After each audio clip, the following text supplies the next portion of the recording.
2021 has, for many, been a long and difficult year. A year of change and uncertainty and worry about lives and livelihoods and jobs and prospects. And early hopes of a return to something more normal have been replaced by a realisation that COVID will be around for much longer than we first thought. Its impact on how we live and how we work has been far more significant than feared. Our social lives, our shopping habits and our travel plans all still changed by this pandemic. And now we are learning to live with this virus, but learning to live with its consequences will be much harder. The lost jobs, the rising prices, and a big COVID bill still to pay. Getting back to where we were will take time. The big question, just how long will it take?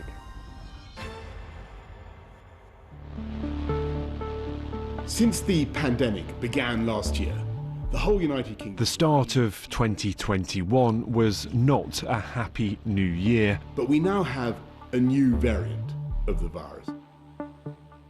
We must therefore go into a national lockdown which is tough enough to contain this variant. That means the government is once again instructing you to stay at home. A rise in cases plunged the country back into a national lockdown. Shops, bars and restaurants were forced to close once more. Any festive cheer turned into a painful hangover. Schools shut their doors. Travel ground to a halt, and office workers settled down in spare rooms and on kitchen tables to work from home once again. And for those who couldn't, an extended furlough scheme helped prop up earnings. The scheme supported the wages of more than 11.7 million people after it launched in March 2020. But it came at a heavy price. By the time the scheme was wound down in the summer, it had cost more than £70 billion. But even then, many firms feared it was being withdrawn too soon. Many still weren't able to operate at full capacity and warned that without financial help, they could be forced to close. How confident are you that you'll be here this time next year?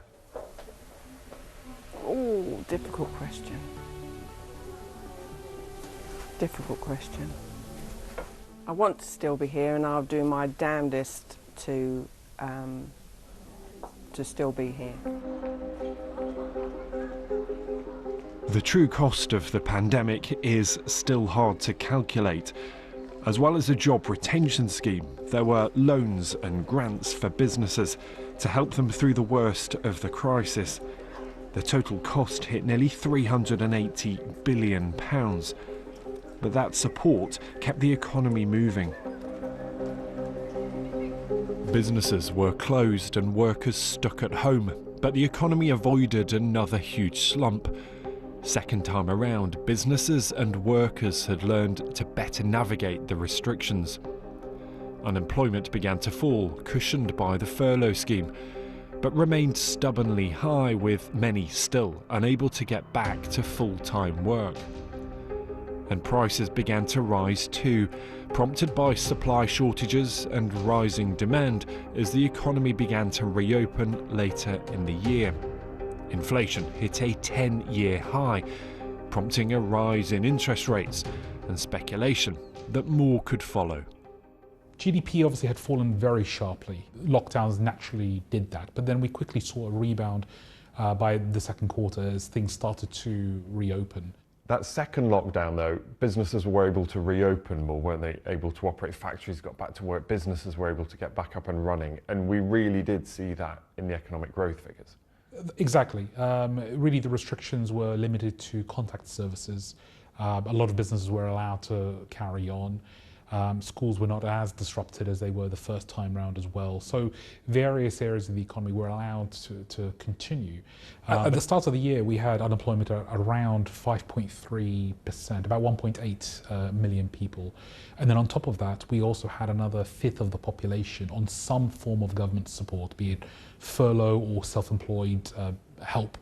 And of course, there were a lot of people that fell through the gaps there, but it just highlights the extent of the support that was required to just bridge the gap through the lockdown period. And of course, since then, unemployment has come down very sharply. But all of the indicators currently suggest that the labour market is looking very strong. There's plenty of demand for workers, and if anything, there's not enough workers available that are skilled to fill the jobs that are out there. What happens in 2022? Economically, what will the year look like? So we should complete the recovery in GDP terms in 2022. But then there's still further catch-up because the economy would have naturally grown anyway had it not been for the downturn. The big challenge, though, will be higher inflation. The energy inflation that we've seen in wholesale markets hasn't fully fed through to the household sector yet.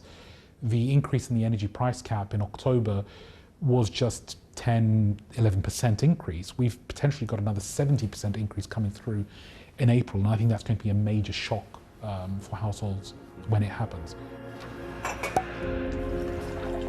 While every part of the economy continued to feel the impact of the pandemic, the hospitality industry was one of the hardest hit.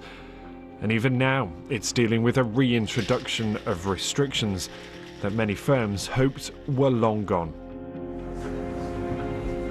Pubs, bars, restaurants and hotels all bore the brunt of lockdown rules, despite spending millions on new safety measures to protect their customers and staff. It's just so nice to be people again. In April, hospitality venues were able to reopen after a winter of lockdown.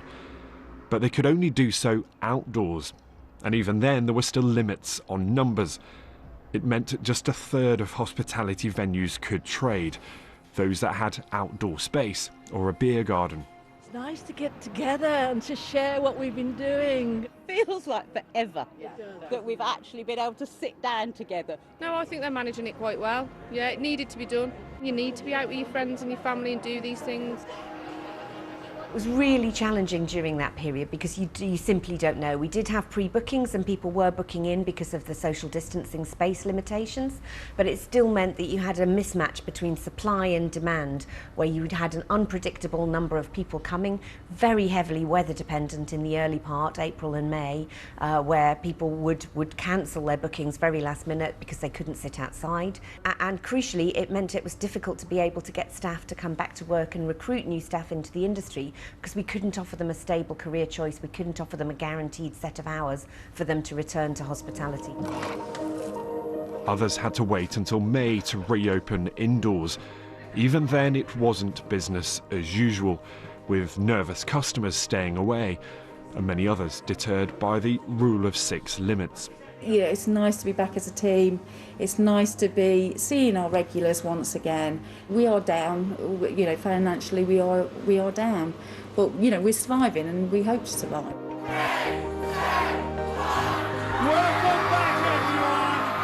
By July, nearly all remaining restrictions were lifted in England. But they came with a warning from the Prime Minister that life would not instantly revert to normal. But that initial excitement gave way to a realisation that the pandemic was far from over. Tighter restrictions remained in Wales, Scotland and Northern Ireland. And in December, England reintroduced some rules, moving to its so-called Plan B. And as Omicron cases began to rise, so too did cancellations. Many hospitality firms reported a slump in Christmas bookings, as fears of a new wave of infection convinced customers to stay at home. Michael represents the nighttime industries, bars, music venues and nightclubs. He told me firms had learned to adapt, but many struggled to stay open.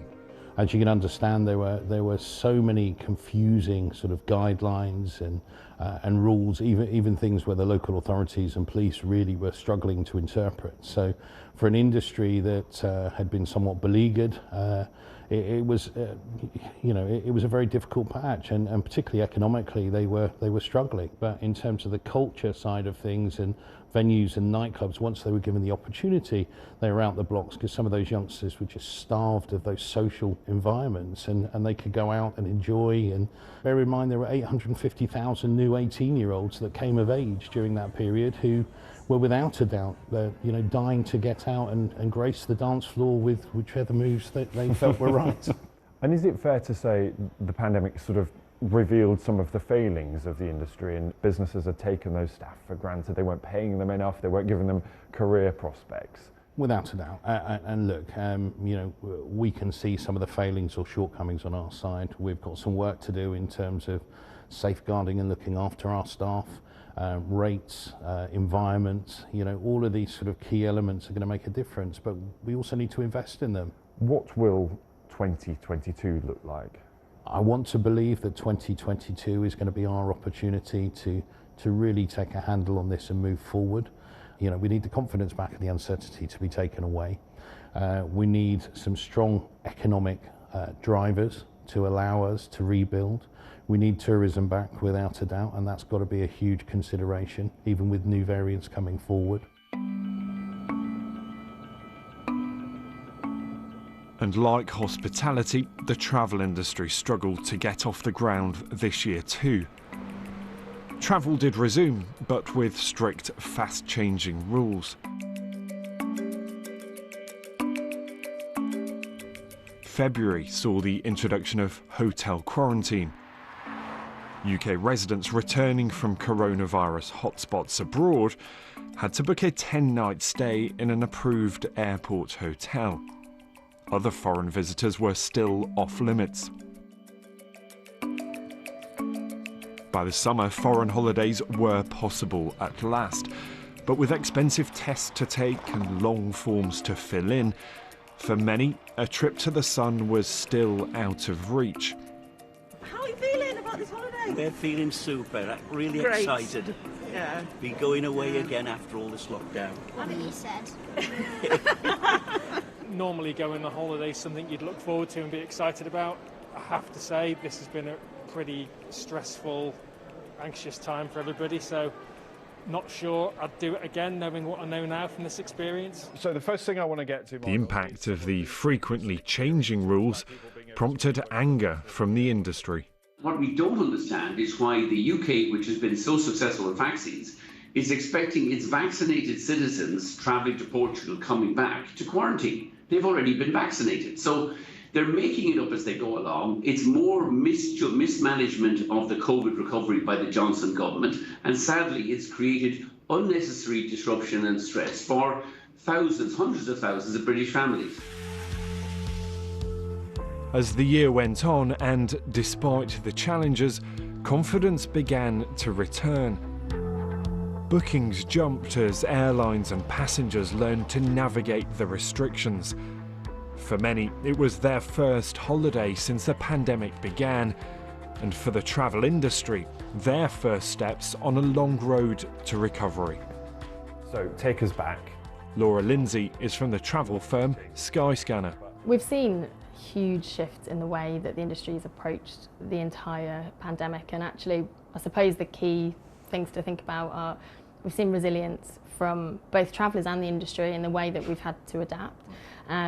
Flexibility, for example, is something that was relatively unheard of prior to the pandemic, and something that we've all become quite accustomed to. And that's as far as things like tickets and bookings and refunds are concerned. Yeah, so ticketing, flexible policies, probably a greater understanding of insurance, being able to change your plans is something that, whilst not always what people have in mind, has enabled people to feel more confident if they are thinking about going away.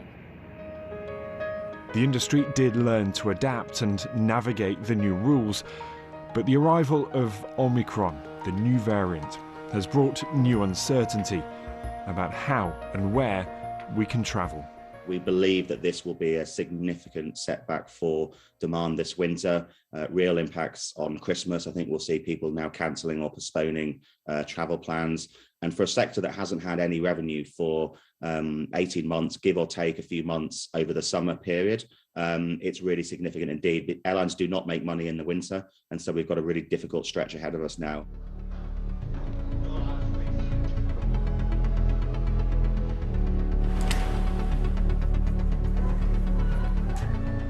On the high street, there was a quicker return to something more normal.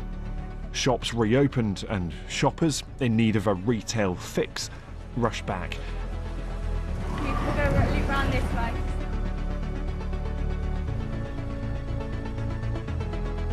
Show us what you got then. You have to show the size to everyone. Just a pair of trousers. We've got Debbie an outfit. Somebody gave us some Easter money, so I bought my little bungalow outfit. A pair of trousers on the sale. Yeah. Do not show my partner this. Well, I've had the first jab, so I've got the mask for when I go in places, so we used to try and keep away from people. So what size are we wearing at the minute? But COVID has changed our habits. The shift to online gathered pace in the pandemic, and it means retailers are having to work much harder to keep us coming back to the high street. I'm so relieved that we've got here. We've been closed for around 8 months out of the last 13, and how can you really run a business like that? Luckily we've got an online presence, so that's been really helpful. I mean, I don't know what would have happened if we'd had not been online. 2021 was also supposed to be the year that we returned to the office en masse, finally ditching the kitchen table and Zoom calls. But concerns over the rollout of the vaccine and the need for staff to self-isolate meant that many bosses adopted a new hybrid model, some time working in the office and some time at home. We're never going to go back to working the way we used to work. People are working from home 3 to 4 days. We probably need 20% less space. But we're not going to do that if everyone's working from home on Mondays and Fridays. So we're going to have to sort of manage that, I think, quite carefully. And the implications for our town and city centres were clear. We rely really heavily on the office trades. There is locations that have 5,000 people, only 140 people came to the building. So most of the people working from home, or maybe just once a week coming. And that makes it really difficult. Experts predicted the pandemic would change our lives in many ways, but it's brought some unexpected problems too, not least a lack of workers. And the UK's formal exit from the EU at the start of 2021 added to the complications. Many workers who left due to Brexit or COVID didn't return. The impact was felt across industries, with a shortage of lorry drivers, abattoir butchers, fruit pickers and restaurant staff. In hospitality and retail, the HGV driver shortage caused particular problems for supplies, especially for items shipped in from overseas. It led to empty shelves and apologies to customers. A shortage of drivers means that you might find your bins are collected a little less frequently than they were in the past, and it's as part of a wider problem right across the industry of a shortage of drivers, whether that's for bins or things like restaurants and supermarkets. This sort of perfect storm that we've been talking about, and you mentioned, so less testing in through the pandemic, this sort of exodus of EU skills as a result of Brexit. We've had IR35, which is about tax treatment for contractors, which has affected the industry. And then finally, as you've already mentioned, we have this ageing workforce of drivers in the UK, which we've known about for some time. But in the UK, every week 2,000 drivers leave the industry and only 1,000 drivers join. So we've got this real mismatch. And we will talk much more about one of my favourite issues, which has been collections, because we've talked a lot about it before, but it is something that is so important and one of those industries that we absolutely do take for granted. There were also shortages on the forecourt. Petrol supplies ran dry, not because of a lack of fuel, but a lack of drivers to deliver it. It meant scenes like this were repeated across the country. Shocked, really. How am I going to get to work? My missus is 9 months pregnant. She's literally about to drop, and I could actually get stuck somewhere and not actually be able to get back home. You've got to get some petrol. Yeah. Well, I'm on empty now. I'm running on fumes. What are you going to do? Hopefully get home. And those shortages were just the first taste of the new challenges as the economy reopens.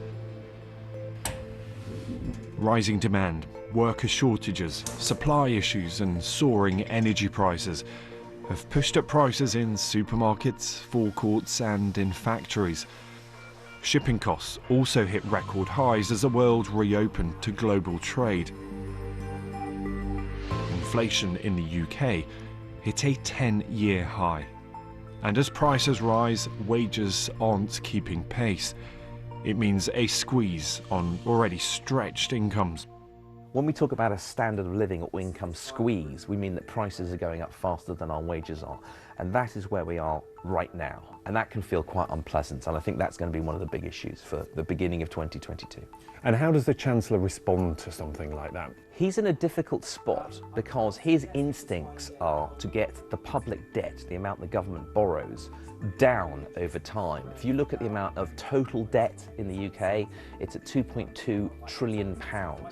Now, to give you an idea how much £2 trillion is, if you went back to when the pyramids were being built 5,000 years ago and started spending £1 million a day, you'd be about 2/3 of the way through it by now. Wow. So it's a huge number.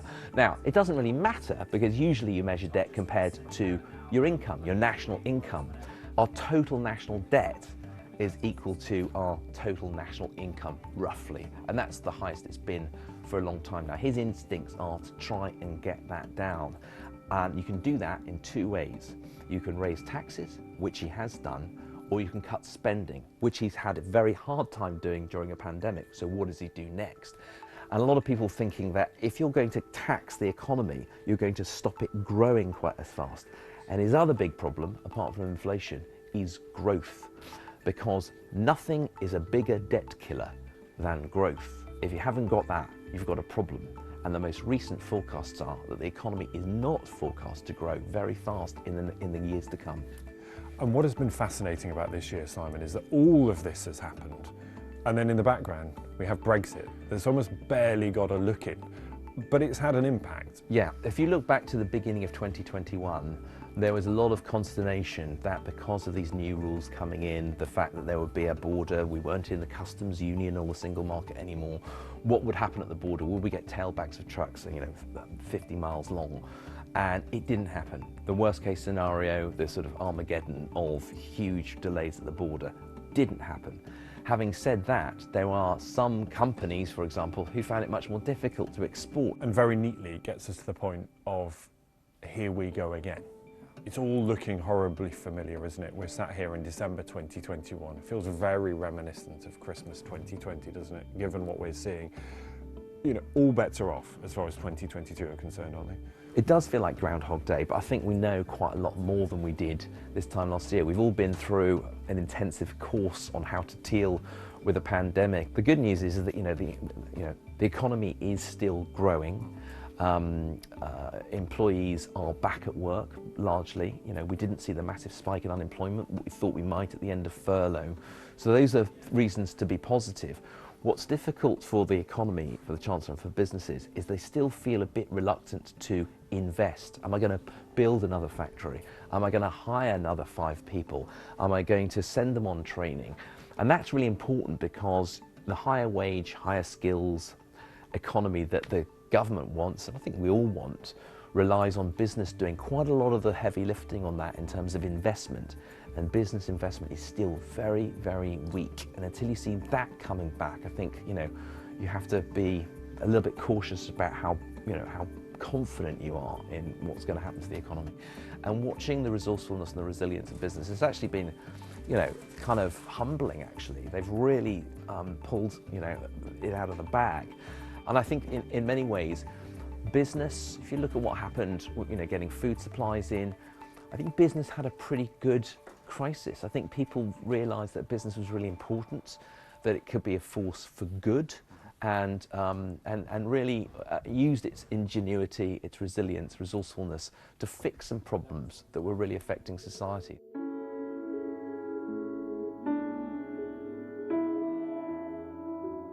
Many hoped that 2022 would not just be a new year, but a new start.